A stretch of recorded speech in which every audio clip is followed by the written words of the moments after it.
lot of us, especially when we're just starting out, blame ourselves when new shrimp or fish die, or when they just don't breed. And I get it. You spend time researching, setting up the tank properly, testing the water, doing everything right, and still, things go wrong. But here's the truth.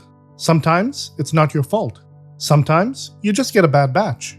So why do bad batches happen in the first place? Let's break down some of the most common causes. An important issue that often goes unnoticed is skewed sex ratios.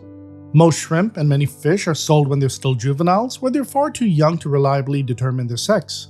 So when you buy a group hoping to breed them, you might unknowingly end up with all males, all females, or a heavily skewed ratio.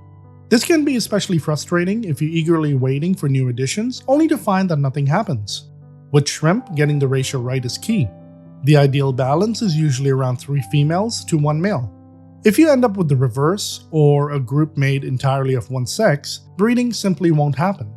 Even worse, an imbalanced group can lead to heightened aggression and increased stress, which may result in deaths among females.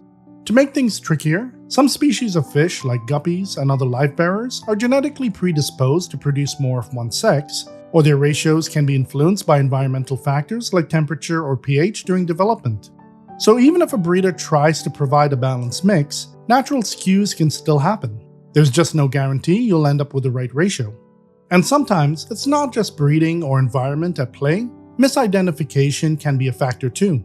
I actually experienced this with one of my scarlet batis. When I bought my second one, the store clerk and I both thought it was a female. But after a couple of weeks, I noticed it started coloring up just like my dominant male, and that's when I realized it was actually a subdominant male.